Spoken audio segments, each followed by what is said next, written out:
The National Broadband Network is a national wholesale-only, open-access data network and is under development in Australia. It is based on the premise that fixed-line and wireless broadband connections are sold to retail service providers, who then sell Internet access and other services to consumers. The NBN was subject to political and industry debate for a number of years, before construction actually commenced. The 2013 federal election and subsequent change of government from the Labour Party to the Liberal National Coalition prompted a strategic review to be commissioned to determine the ideal infrastructure mix to deliver fast broadband across the country as quickly as possible, whilst also reducing costs. The review commenced in October 2013 and is due to report to government in December 2013.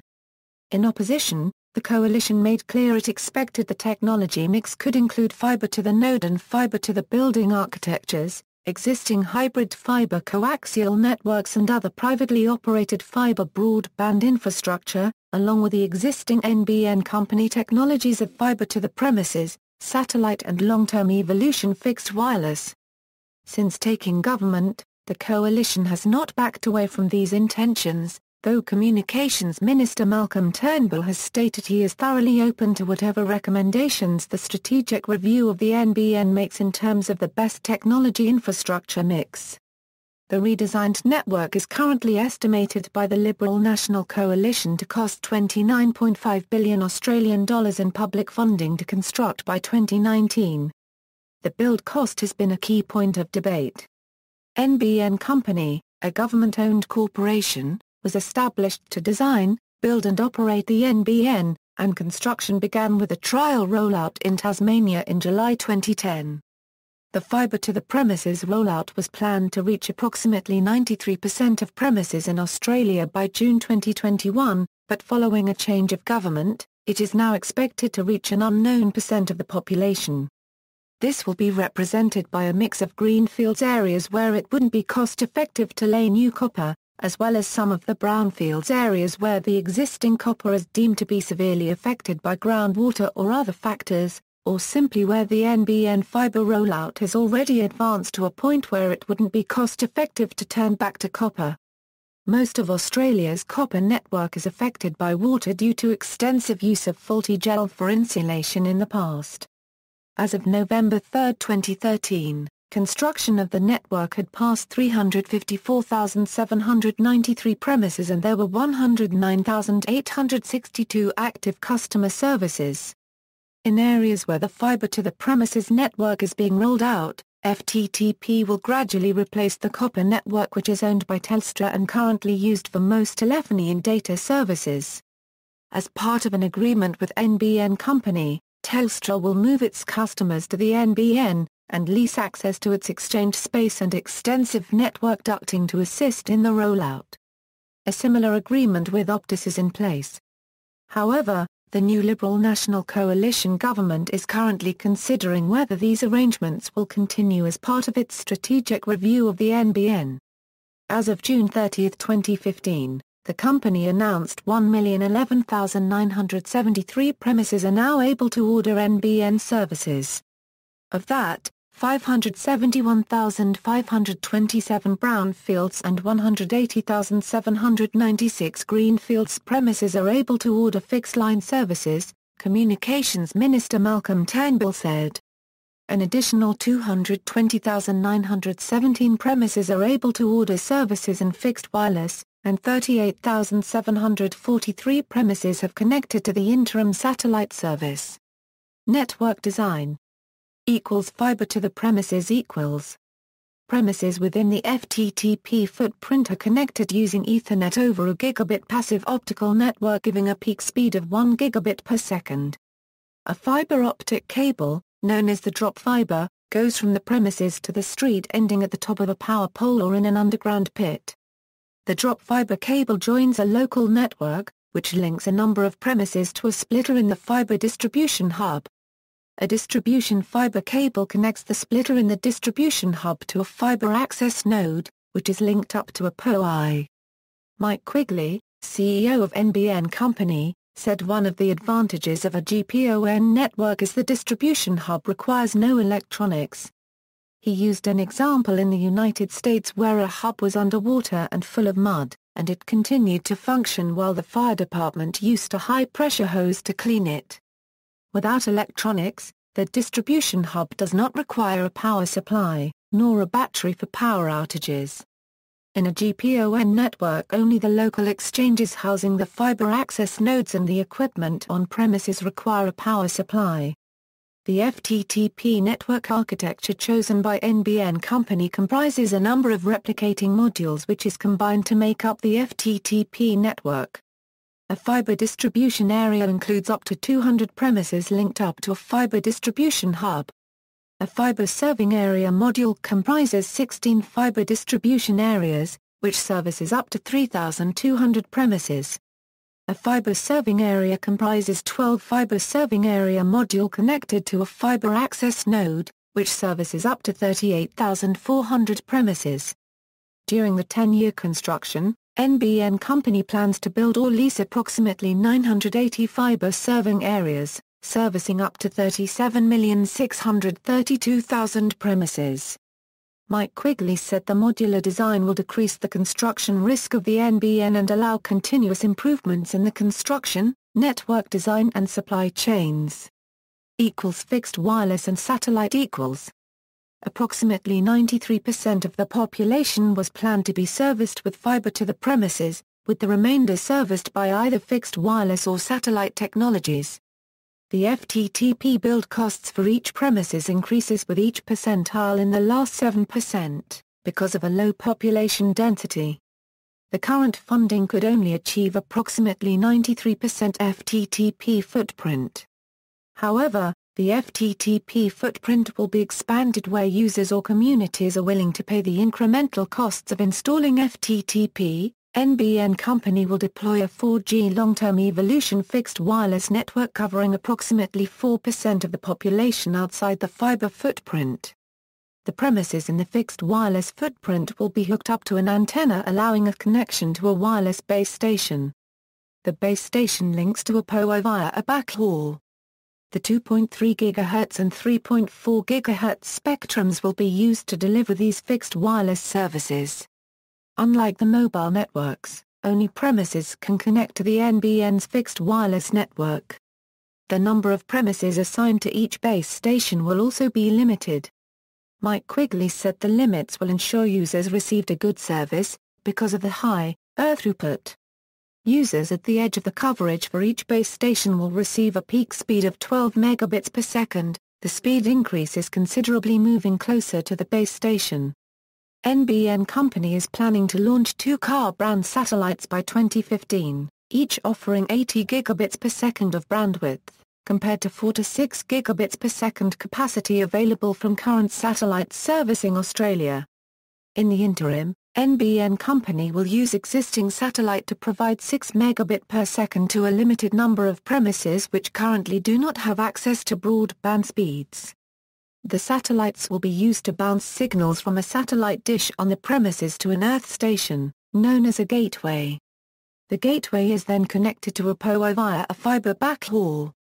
Mike Quigley said the satellite design was not easy, because the required coverage is about 5% of the world's land mass containing at least 200,000 premises spread across over 7,000 kilometers of area between Cocos Islands and Norfolk Island.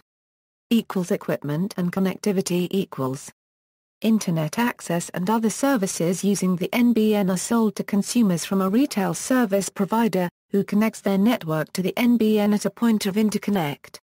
Mike Quigley has said the ubiquity and standardization is important in the NBN. He continued RSPs will be able to connect to POEs using the same BSS processes and interfaces, at the same prices and with the same product constructs as far as is possible across all 3 technology products. Layer 2 network access is sold to RSPs, with uniform pricing within each of the 3 technologies regardless of where the service is delivered and across the technologies for the basic package. To provide this uniform pricing, regional and rural areas will be cross-subsidized with the lower-cost metropolitan areas. To prevent other potential providers from undercutting NBN Company in metropolitan areas, new fiber networks are required to be open access and charge similar prices. These rules are known as the anti-cherry picking provisions, which were passed into law with other NBN legislation. When completed, the NBN will have 121 POEs available to RSPs. Originally, NBN Company planned for a more centralized model with only 14 POEs. However, it was overruled by the federal government on the advice from the Australian Competition and Consumer Commission. The ACCC considered the plan to be mission creep, and would have given NBN Company a monopoly over backhaul. However, NBN Company said centralized model would have allowed smaller RSPs to connect without going through a wholesale aggregator. ACCC recommended 121 POEs after public consultation. Internode criticized the insane number of POEs and after its pricing announcement warned it might have to charge more in regional areas because of the increased costs. In response, Shadow Minister for Communications, Malcolm Turnbull said the government can't deliver on a crucial promise of national uniform pricing. However, Minister for Communications, Stephen Conroy said we guaranteed uniform wholesale pricing, not retail pricing. The NBN will use one of the three technologies to connect the RSP and its network to the network termination device on premises. The NTD will allow devices to connect the NBN using the Ethernet or telephone ports. An external source is required to power the NTD, while a battery will supply power for a limited time during power outages. NBN Company will supply a battery during the rollout. However, the end users or their RSP will be responsible for maintenance and replacement of the battery. Mike Quigley said the batteries are the biggest source of complaints from trial users, with some users doubting they will ever use the battery. The federal government and NBN Company are in talks over the issue. Chinese telecom manufacturer Huawei were prohibited from bidding by the Australian government. Expected cost: the Rudd government estimated the capital expenditure of the project initially to be $43 billion Australian dollars. NBN Company later revised down the cost in its business plan to $37.4 billion Australian dollars. The project is to be financed by a combination of a federal government investment of $30.4 billion Australian dollars and private investment for the remainder. NBN Company intends to begin paying dividends back to the federal government in 2021, and to have fully repaid the government's contribution by 2034. NBN Company's business plan forecasts a return on investment of 7.1%, expecting to turn over revenue of $23.1 billion Australian dollars by 2021. Coverage and priority policy. Coverage maps can be found on the NBN website Rollout map. Some of these areas are brownfield that have been provided directly by the NBN Company, but many are new greenfield areas that are new subdivisions that did not have an existing telephone. All greenfield developments must provide fibre, at a cost to the developer. Most of the brownfield areas are near existing exchanges, which presumably already had ADSL. It is still unknown if the existing brownfields developments will get direct fibre, FTTP, due to already having a telephone service and a basic ADSL internet connection. These premises may one day receive FTTN instead of FTTP via their existing copper services. The NBN Corporate Plan 2011 to 2013 estimated approximately 13 million premises to be covered by the NBN, 12 million using fibre. Black spots. In February 2014, the government produced a new My Broadband website that provided information about existing access to the Internet. It showed that there were 1.6 million premises across Australia which have either no access to fixed broadband or very poor broadband connectivity. The Minister Malcolm Turnbull has said that they would be a somewhat higher priority. However, he has given no explicit direction to the NBN to address them. There is concern that the NBN will continue to focus on areas that already have relatively fast copper broadband, and thus avoid addressing people that have no or very limited broadband for the foreseeable future. In May 2014, then NBN announced that it would be targeting premises that were already serviced with fibre by rival TPG. Retail offers. As of August 2014, there are at least 43 retail service providers for NBN-based services. Fibre and fixed wireless plans start from $25 per month for the lowest tier of 12/1 megabit per second download-upload speeds and $50 for the highest speed tier of 100/40 megabit per second download-upload speeds.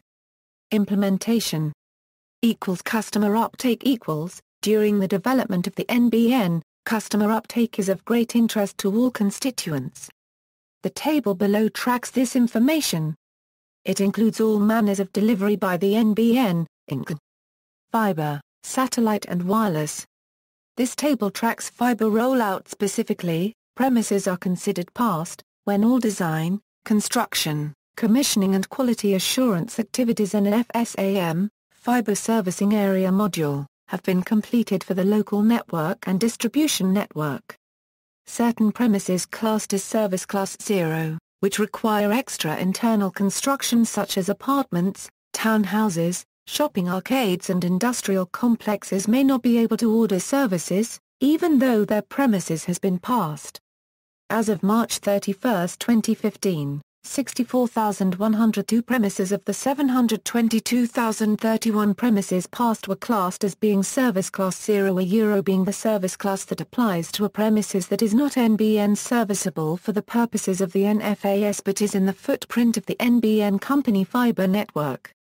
NBN companies stated their usage of premises passed was an accepted industry definition.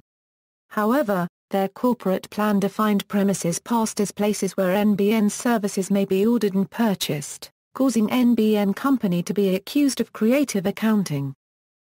Construction delays equals, the NBN is facing delays due to a lack of skilled fiber splicers in Australia. Some work had to be redone due to the inadequate training given to many of the workers. Delays and health concerns occurred in 2013 when work was stopped for several weeks at a number of sites after asbestos was found in Telstra pits. After the 2013 election, the former Communications Minister Stephen Conry conceded that the initial rollout plans were too ambitious, and that there were delays in implementation.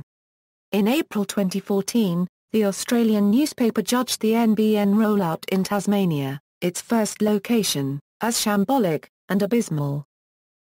Copper network decommissioning equals, an agreement with Telstra requires the copper telephone network to be decommissioned in an area 18 months after optic fibre is ready for service.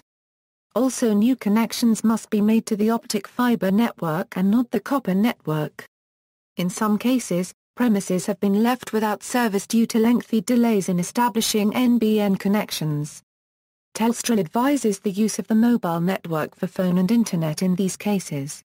Trial rollout in Tasmania equals. Tasmania was selected as the first state to begin the rollout of the NBN, based on the Tasmanian government's shovel-ready submission to the RFP for the original NBN. A new company, NBN Tasmania, was formed on April 8, 2009 to build the NBN in Tasmania. The company was planned to be a joint venture between NBN Company, Aurora Energy and the Tasmanian government. The Tasmanian government also floated an idea to invest $12.7 million Australian dollars in Aurora Energy to get access to its fibre network. However, the joint venture and deal were both cancelled on November 9, 2010 when the negotiations reached an impasse.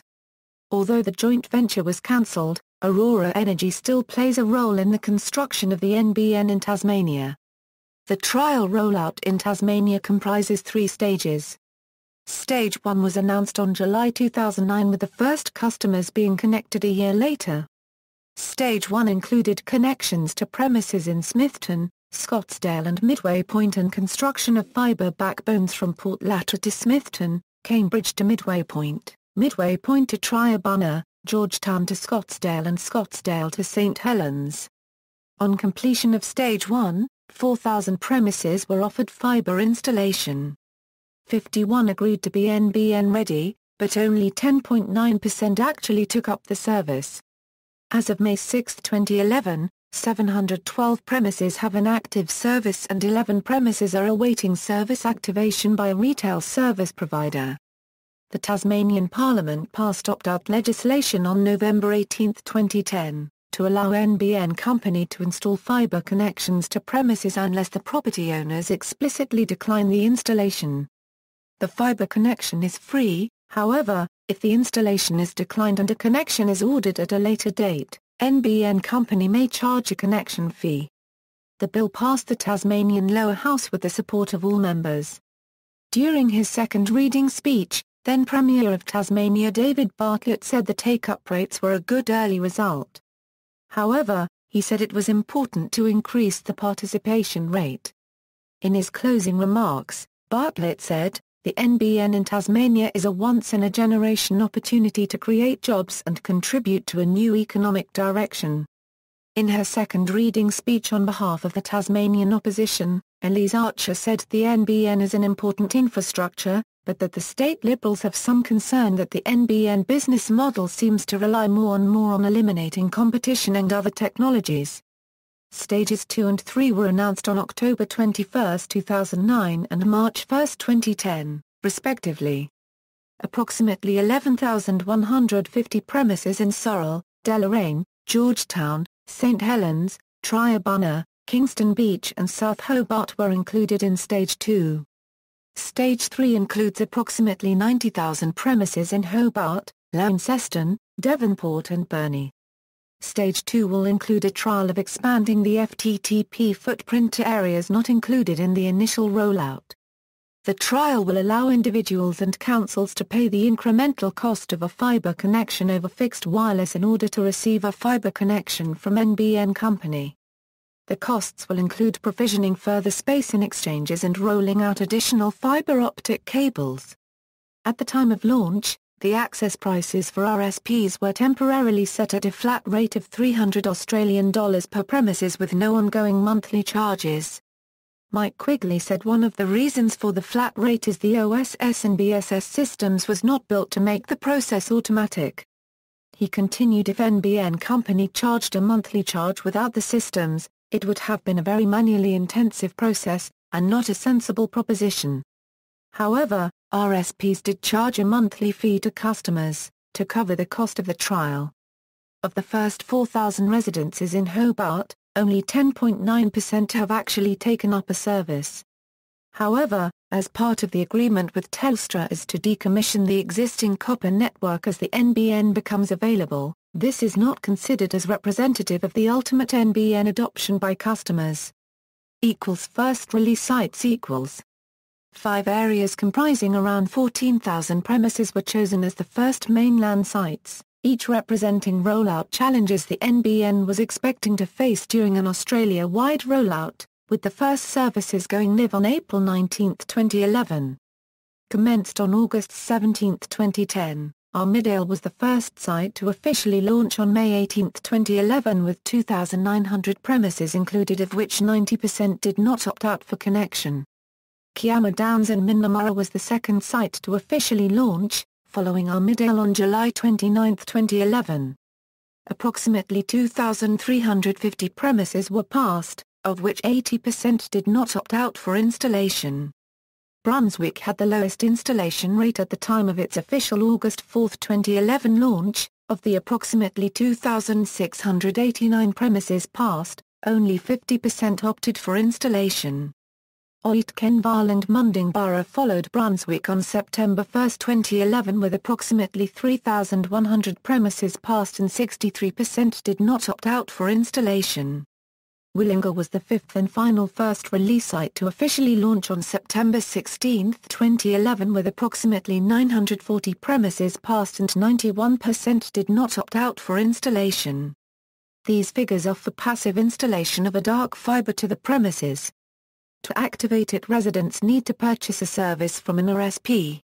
Furthermore, following the low take-up rates in Tasmania, the government has adopted an opt-out model in which users are assumed to want the service unless they explicitly opt out.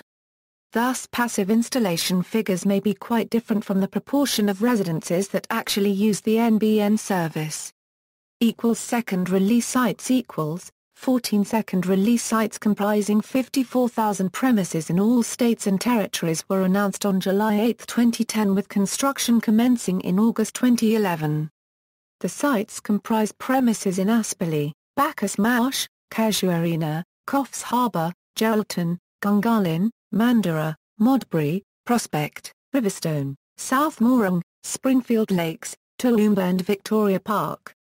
Telstra had agreed to allow NBN Company to use its exchanges and ducts in the second release sites before the agreement was finalised. National Rollout construction of the NBN began with a trial rollout in Tasmania, with the first customers connected in July 2010. NBN Company plans to complete the FTTP rollout by June 2021, along with the completion of the fixed wireless and satellite rollout by 2015. Fibre-to-the-Premises. In April 2010, NBN Company began a tender for the major FTTP rollout. 14 vendors submitted a proposal. However, NBN Company suspended the process on April 1, 2011, as the prices were unacceptably high. After the suspension, NBN Company entered into an agreement worth up to $380 million with Silcar on June 1, 2011. The agreement covers the construction of the NBN in Queensland, New South Wales and the ACT by Silcar, a company joint-owned by Siemens and Thiess. The agreement also includes the option of a 2-year extension with an additional value of $740 million. Fixed wireless. The 2.3 GHz and 3.4 GHz radio spectrums will be used to provide long-term evolution fixed wireless covering approximately 4% of the population outside the fibre footprint.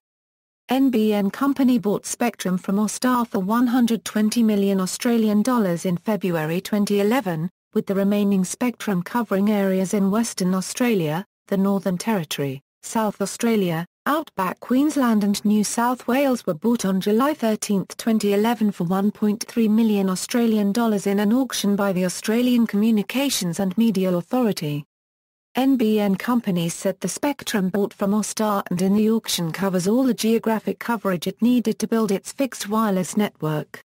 NBN Company signed an initial 12-month contract on June 1, 2011 with Ericsson to design, build and operate the network with options to extend the contract for up to 10 years at a total cost of $1.1 billion. Construction will commence in 2011, with the first 5 locations announced as the regional and rural communities surrounding Geraldton, Toowoomba, Tamworth, Ballarat and Darwin. The first services are scheduled to begin in 2012 and completion in 2015. Satellite services. While the planning continues on the 2 satellites due to launch by 2015, NBN Company has launched interim satellite services on July 1, 2011, providing up to 6 megabits per second. Due to the limited satellite capacity, these services were given to customers who did not have access to alternative metro comparable services, similar to the federal government's Australian Broadband Guarantee Programme which ended on June 30, 2011. The criteria for alternative metro comparable services were minimum data speeds of at least 512 kilobits per second, a 3 GB per month data allowance and a total price to the end customer of no more than $2,500 over 3 years. To provide these services, NBN Company bought managed satellite services and satellite capacity from Optus for $200 million and additional satellite capacity from Opstar for $100 million. NBN Company has contracted Space Systems Laurel to build and launch 2 Ka-brand satellites in 2015 at a total cost of $2 billion, each offering 80 gigabits per second of bandwidth. The first satellite called Sky Muster was launched on October 1, 2015. Abbott government changes. Following the election, the new Communications Minister Malcolm Turnbull has announced immediate changes to the government's NBN plans. Much of the NBN board was asked to resign. Ziggy Switkowski was appointed new chairman. Turnbull announced that the FTTP rollout will continue in the short term, with the probability that rollout will be downgraded to alternative technologies such as fibre to the node after a 60-day review was completed. Telstra responded to the prospect of changes by asserting its intention to retain the $11 billion value it generates from the previous government's deal. On December 12, 2013, the NBN board appointed Bill Morrow as NBNCO's new CEO, replacing Mike Quigley. Mr. Quigley had announced his intention to resign from NBNCO in July 2013. Morrow resigned from his role as CEO of Vodafone Australia to accept the appointment with NBN CEO. In 2015, Quigley criticised cost blowouts in the NBN, saying they were the fault of changes made to the rollout plan introduced by the coalition government.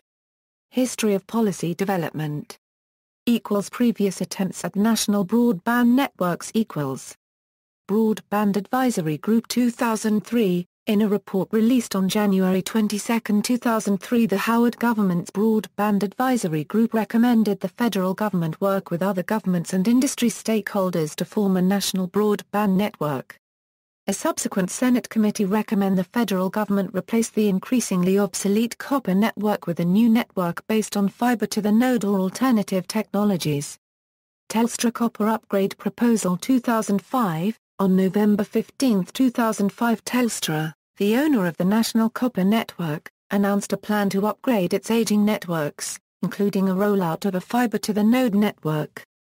At the time, the federal government was the majority shareholder of Telstra, but the plan did not involve any additional government investment.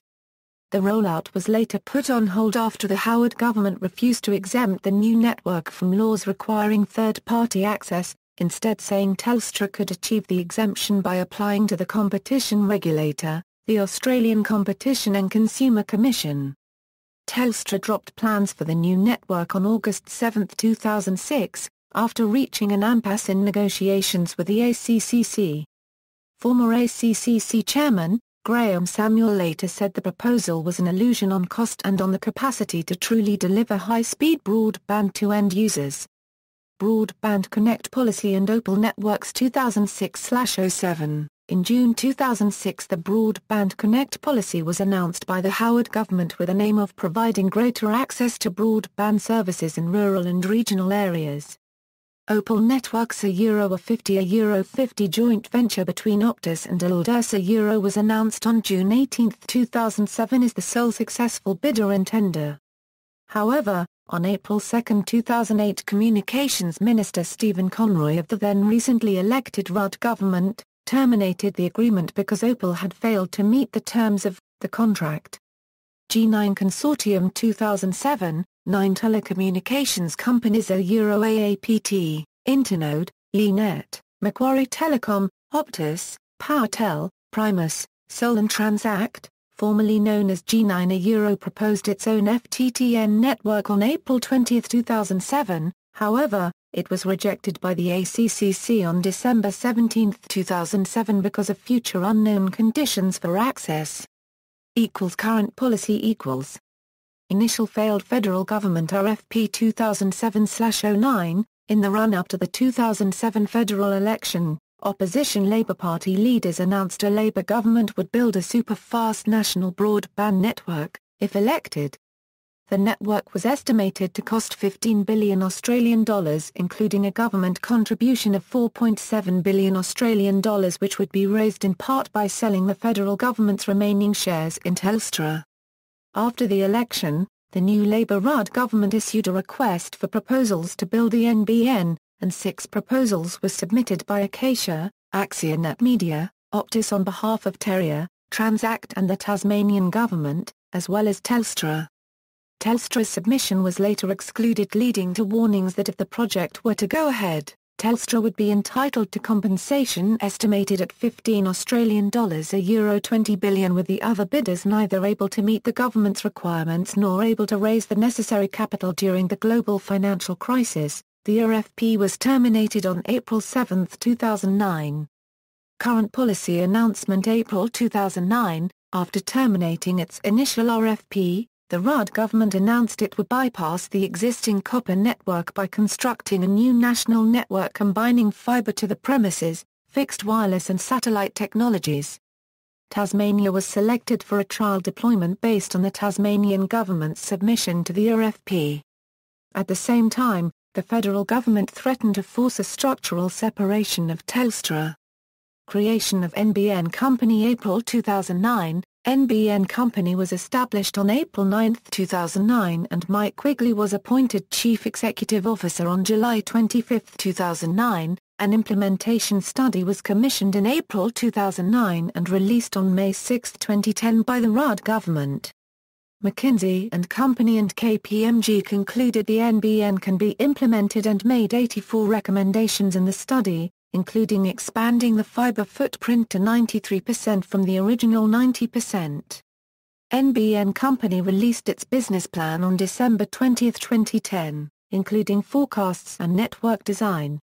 A number of changes were made as part of NBN Company's business plan, including an increase in the peak speed to 1 gigabit per second, in response to Google Fiber, and giving priority to regional and rural areas during the rollout following the events after the 2010 election. National Broadband Network Companies Act 2011 feat. The Parliament passed the National Broadband Network Companies Act 2011 and a related bill on March 28, 2011, with amendments by the Greens and Independent senators adopted on March 26, 2011. The amendments centered around transparency, freedom of information and competition concerns, including the adoption of uniform national wholesale prices for NBN connections. The government has required support from the Greens to pass NBN legislation through the Parliament. The Greens have voted in favour of NBN legislation, but have also won support for amendments that make NBN companies subject to freedom of information laws, and that make any proposal to privatise the NBN subject to review by the Parliament and by the Productivity Commission.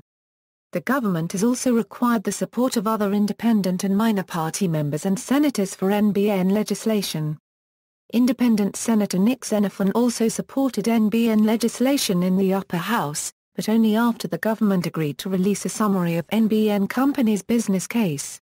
Agreement with Telstra and Optus 2011.